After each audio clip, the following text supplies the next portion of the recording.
Hello, everyone. This is Jimmy Cultist. Today, we're going to be talking about something a little bit different. We're doing our first video in a hopefully long-running series on the subject of stealth and how to create it. You know, things like Metal Gear Solid and other notable stealth games, I suppose. I don't know what the other ones are. Splinter Cell, yeah, that's one of them. Tom Clancy's, I don't know, something.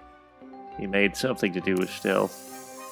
We're gonna make our character dark gray, so that they're fitting the mood of stealth. I want to make an actual sculpted character, you know, and a sculpted enemy as well.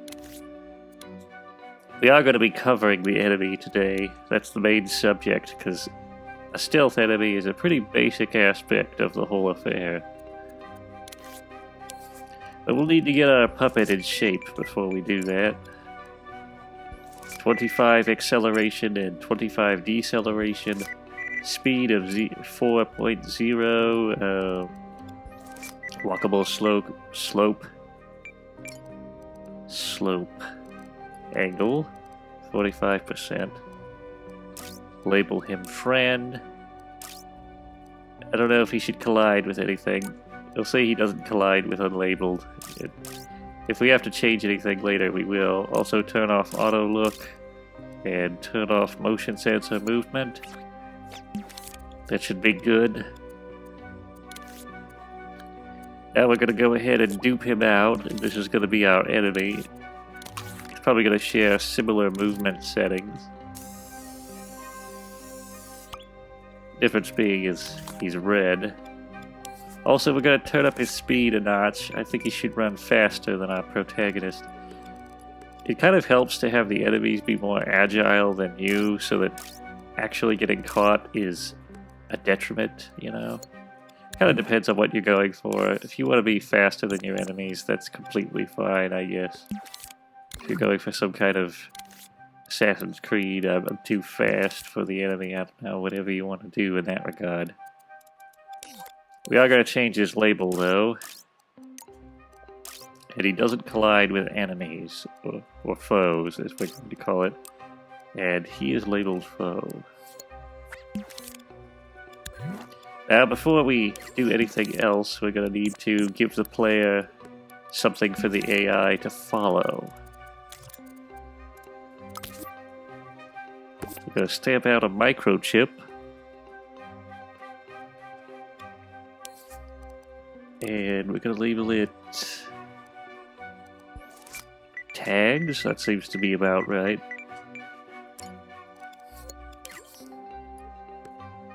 Let's see now.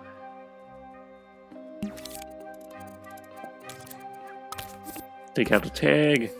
Label it player. That should do nicely.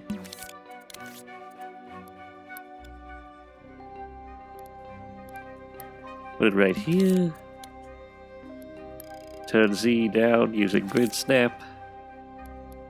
Y must be facing up. Not entirely necessary, but I would do it just in case. You never know. So I think our player is ready to be chased and caught. So we'll get down to what we need to do with our AI friend. First thing I want to do is make a block. It's going to be bright red.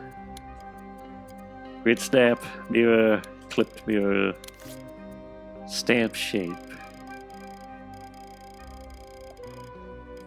This is going to act as somewhat of a hitbox for our AI character, I suppose you'd call it. I'm going to turn off the luminoise and the color about just to kind of make it a little bit more, you know, good looking. I don't know. It's my preference. Turn off collidability and visibility. Turn off interaction and physical cost. We may turn back up the physical cost if it gets to be necessary later. We also might make this brick collidable later, but I'll explain why we aren't doing that now. Basically, One of these bricks is going to be non-collidable all the time, which is the one we're going to put on the head. But this one actually is going to be collidable, only it's not going to collide with foes, and it's going to be labeled foe. It's going to act as a mount for some of our logic. Might as well go ahead and stamp that right out.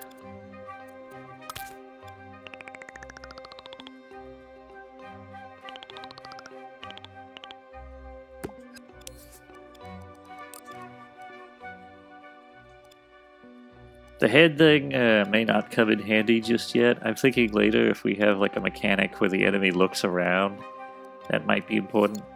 Might not be useful in this particular video though, so just to be aware.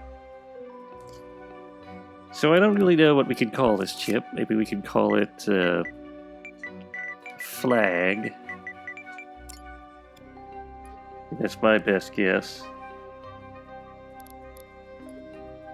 But basically all it's going to do is act as a detective, you know, a detection method for discovering the player.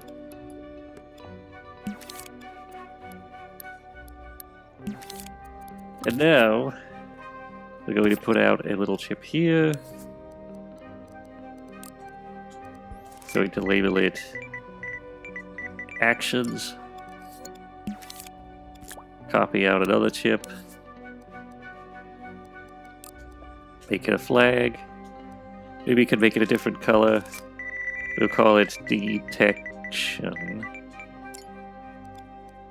I think green is a good look.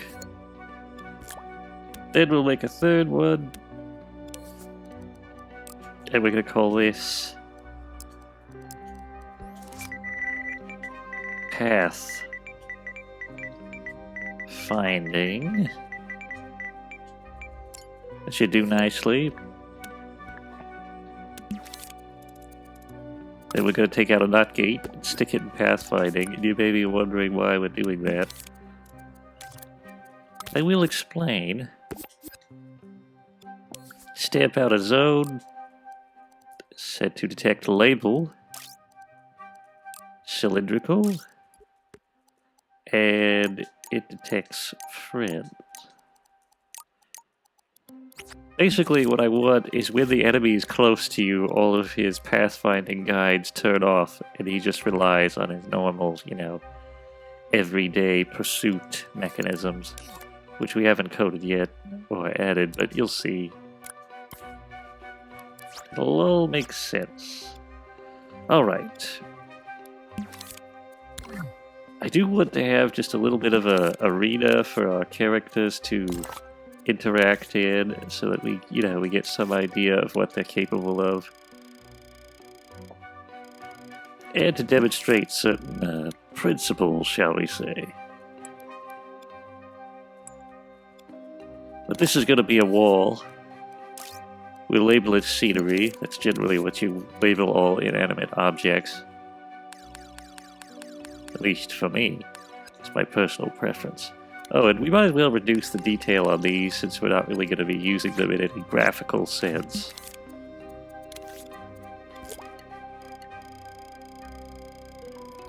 But we're going to create a little maze over here. I'm going to unfreeze the floor.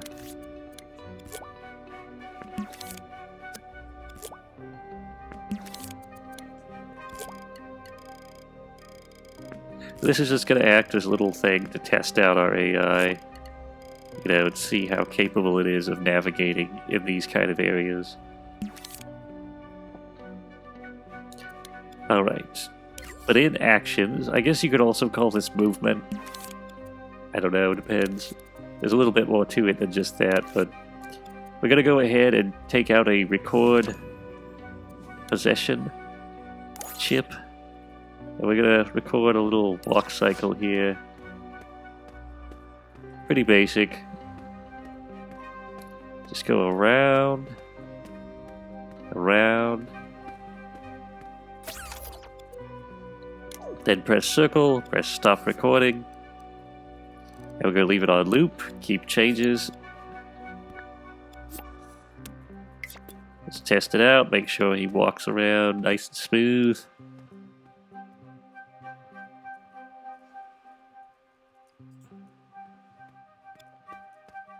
There's a little bit of a run start there, but I think that's forgivable.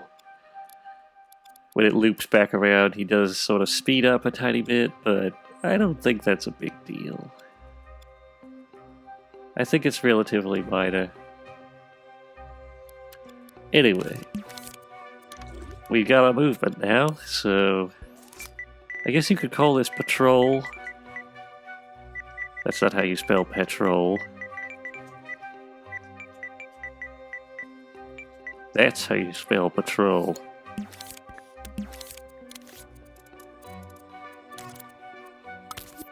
Then we're going to take out a selector, take the A output, stick it in Mr. Patrol.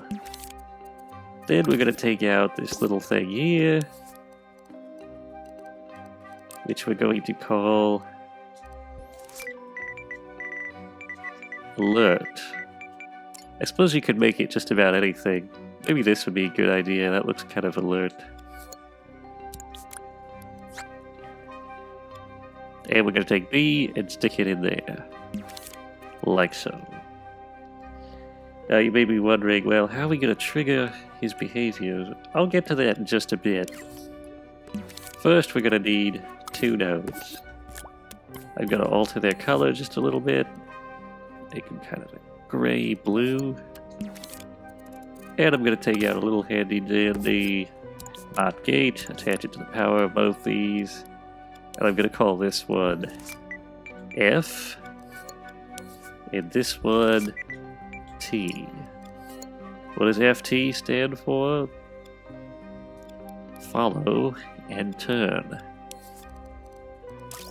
We're going to go in here, turn these on, set it to follow player, which is, if you recall the tag that we put on our player character earlier.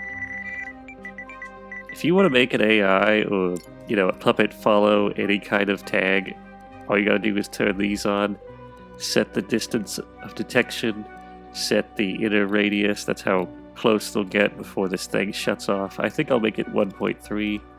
That's basically the stopping point for their follow behavior. That way they don't, grind up in your face or anything. But then we're going to take these and attach them here. F to follow, T to turn. Perfect sense. Logical. Now we're going to go into detection. This is basically going to be our most basic, not to be redundant, but this is our most basic method of detecting the player that we're going to install here.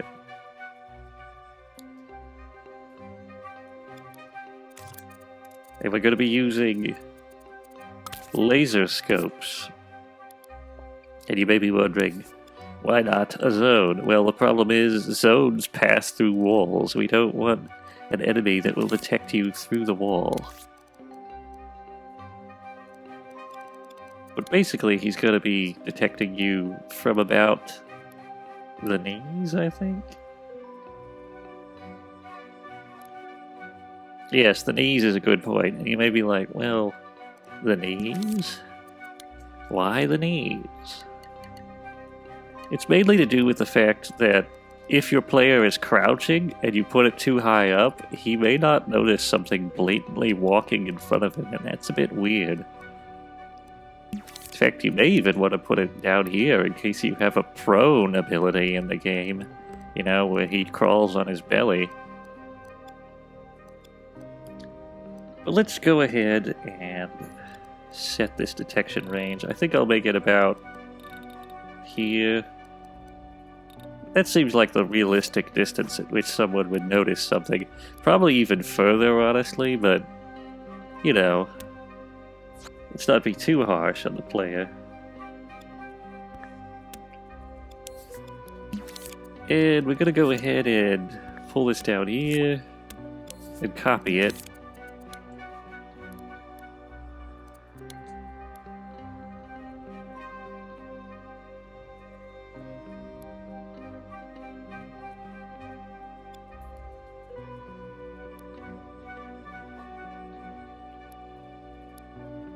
We're going to compare angles a bit. You sort of want it in a V shape.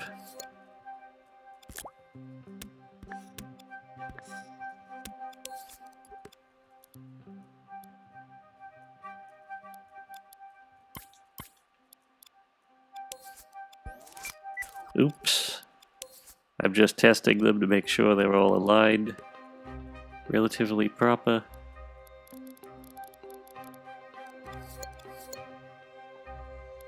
Turn this one a little bit. Okay, I think that's good. I think we're good. Now you'll see this thing here called X-ray mode. That means it can go through walls. Turn that off. And it should only detect player. Now you might leave this off, detection mode for invisible objects, in case you want a cloaking mechanism for your player. So I would leave that off. Collidability probably won't be a problem, because your player is probably going to be collidable at all times. Anyhow, I don't think there's anything else we're going to need in this particular chip. So let's just go ahead and put down this little node here. We're going to maybe change the color just a bit. Make it sort of a anemic green.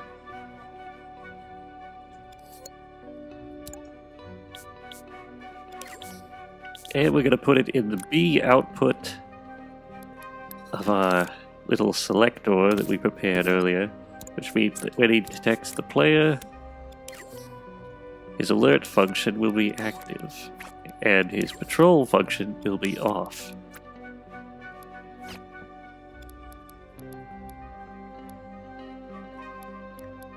Now I think I might want to get into pathfinding. Which might be a good idea. So we're going to need quite a few things in here. We're going to need a laser scope, of course. Because again, it's kind of warranted for detecting things. Turn off X-ray mode. And we're going to have it so that it only detects scenery. Possibly you might want to turn this on if you're going to have invisible walls in your game. But for now, we're just going to leave it off. We can add that later. And we're going to put our scope right about here. The length is something that you might want to experiment with. I think I'll make it about this long. And I'm going to copy out another one. And we're going to turn it predictably to the left. Of course, that's the right for us. Okay. So we're going to take out a mover. And we're going to stick the hit something output into the mover's power. Now, which direction is this mover going to be facing? We're going to face it forward. Also, maybe put it on local space. That's always advisable. Probably a bit confused. You're like, well, so when you hit a wall to the left, or to the right, I should say, you're going to be propelled forward? Is that really what you would want for this enemy? It is. You'll see why later. We're also going to halve the dampening to 50% and leave the movement strength on 100%.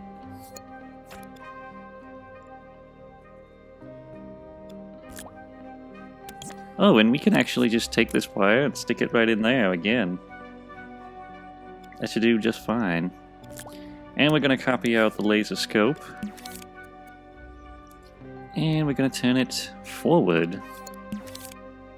We're going to copy out the mover because the settings are relatively the same. The only minor change we're going to do is make it face backwards. And basically what this is going to do is when he collides with walls at certain angles, it's going to make him move in that direction for as long as he's colliding with that wall. Now, I've already taken the liberty of testing this, and the tests were pretty good, so if there's any discrepancies, you know, between this and the test, I'm not sure about it. You know, we'll see. We're going to extend this a little longer, this copied laser scope. It'll make more sense while we're doing this in a little bit. Then we're going to stamp out a node.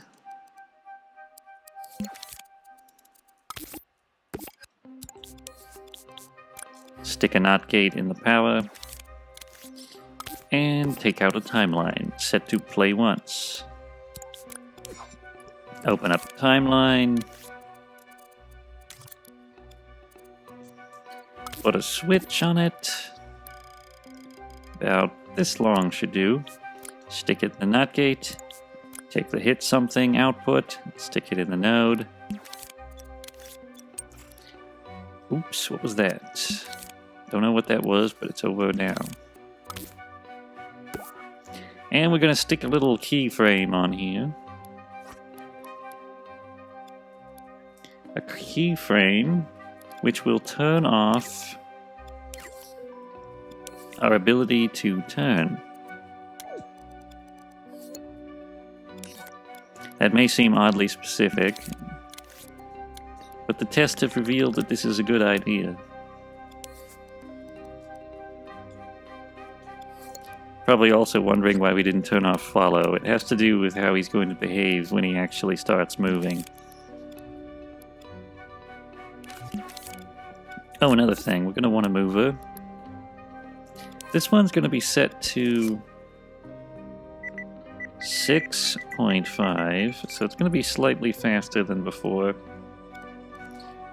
All other settings are pretty much going to be the same, except it's going to be facing right.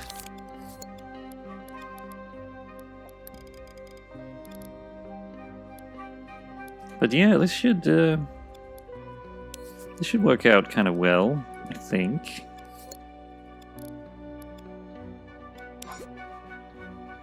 Now I think that's basically everything that we even need to do, because now there is a thing where you could set, you know, a higher method of detection in case the player, like I said, where's the detection? The player currently, if they were walking or going prone, probably will get detected by this. However, what about the head? You know? What if you want to have it so that the character can't just jump over the AI's pathfinding methodology or, you know, detection method? And that's why we made this little block earlier, so I guess we will be using it in this video. Come to think of it, I don't know why I put a chip on that middle block. Maybe I was getting confused between the two. And we're just going to call this head. And then we'll go ahead and copy this out, because it's basically going to be the same. The only difference is we're going to be moving up the height. They're a little bit smaller too, just because I guess the scale of the microchip has changed the scale of the laser scope. That's actually kind of annoying. But what can you do? They're the same length, at least, so not much has changed in that regard. And we're going to go ahead and close this and connect this to that node in Actions, which turns on the alert status. This should pretty much reassure that our player can't hop over the detection radius. Now, I guess it would be possible through some theoretical means that he could go right in between the two methods of detection, but that's highly unlikely. Like if he was floating off the floor about this high and also was horizontal, which would be bizarre. So he was levitating like a stage magician, I suppose. Anyway, let's go ahead and give this a little test and just see how it turns out. Oh, another thing we want to do that I forgot about is turn off the friction on this block and turn on bounciness, which may sound strange, but basically this is going to act as a buffer when he comes in contact with walls. Making it circular might even be a good idea, because that way he's kind of, you know, a little bit more smooth. I think I might just do that. Let's get rid of this chip and make this fellow circular.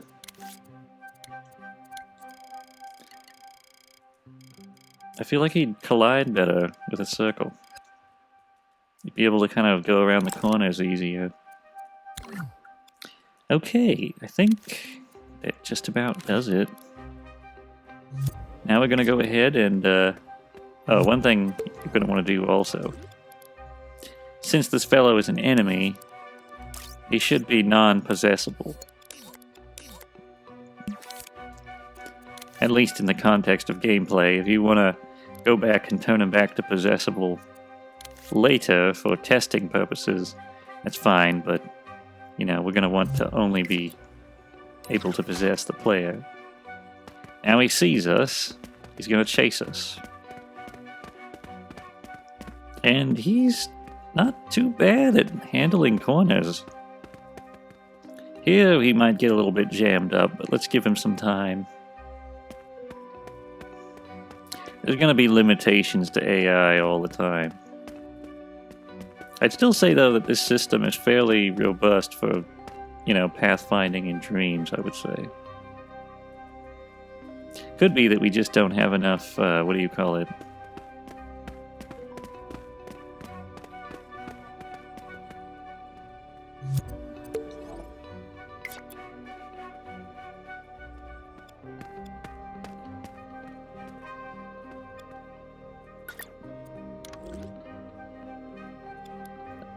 Let's try something slightly different. I think we might be able to improve this.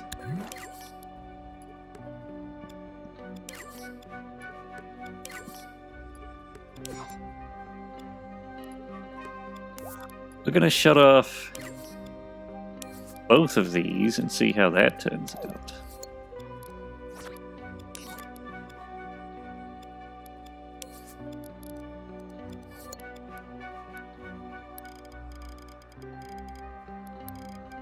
We're also going to make this a little longer. Let's see how this goes. Alright, he sees us.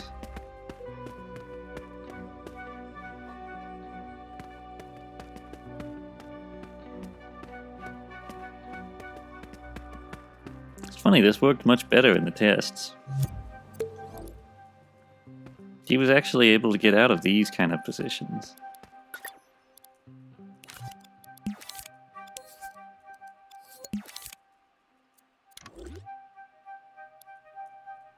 Oh, this isn't connected, that's why. Yeah, that's kind of a brutal flaw. Not sure why that was.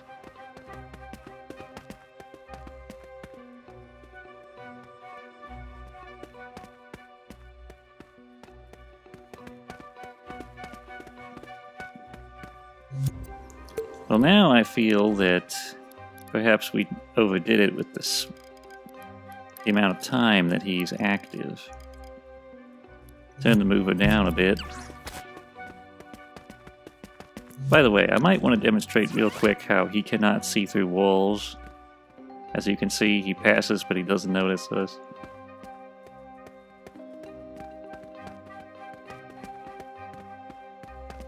But he will notice us if we walk in front of him.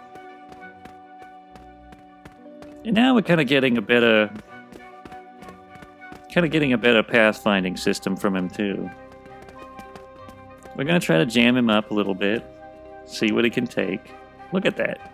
He actually made it out. So yeah, this is a pretty good system in my opinion, at least for simplicity. There's probably more complex ways of doing pathfinding, but like for just a quick, you know, he follows you everywhere kind of thing, this is pretty good. I intend to give some more visual flair, as I mentioned before, to the enemy and the character, but for now, in these early stages, This is all we're going to be doing, the most basic enemy, you know, AI and control. Hopefully you found this helpful and interesting. For now, we're going to give a quick shout out to our monthly supporters on Coffee. Ooh, their names, there they go. And that's all for now. If you enjoyed this video, don't forget to leave a like and subscribe to the channel. And don't forget to ring the notification bell so you never miss another video. If you wish to support our earnest insanity, you can check the links in the description to donate or buy merch. Until next time, goodbye.